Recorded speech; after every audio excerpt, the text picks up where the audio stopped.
on est dans un espace de liberté et je pense que beaucoup d'élèves pressentent ça avant d'y venir ou l'ont découvert, que finalement c'était un lieu où on pouvait oser en fait être différent, être soi, oser la fantaisie, oser le décalage. Et à cet âge-là, moi, il me semble que c'est hyper important de repérer que on peut se décoller ou décoïncider de l'image que les autres se font de nous.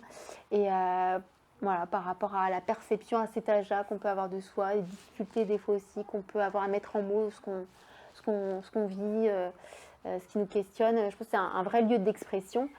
Et voilà, c'est aussi intéressant de repérer que l'oral est une compétence qu'on travaille. Moi, je suis prof de français par ailleurs, donc ça me tient particulièrement à cœur.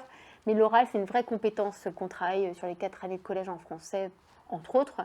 Et voilà, en fin de troisième, il y a aussi un examen, un oral au brevet des collèges, où il s'agit voilà, pour chacun d'entre eux de prendre la parole et aussi à travers le choix d'exposé qu'ils font, d'assumer qui ils sont, ce qui les intéresse, ce qui les motive, ce qui les anime, les fait vivre. Donc on peut aussi, nous, repérer que certains élèves, par exemple, ça pourrait leur faire du bien d'intégrer l'atelier théâtre et suggérer éventuellement à certains de l'intégrer.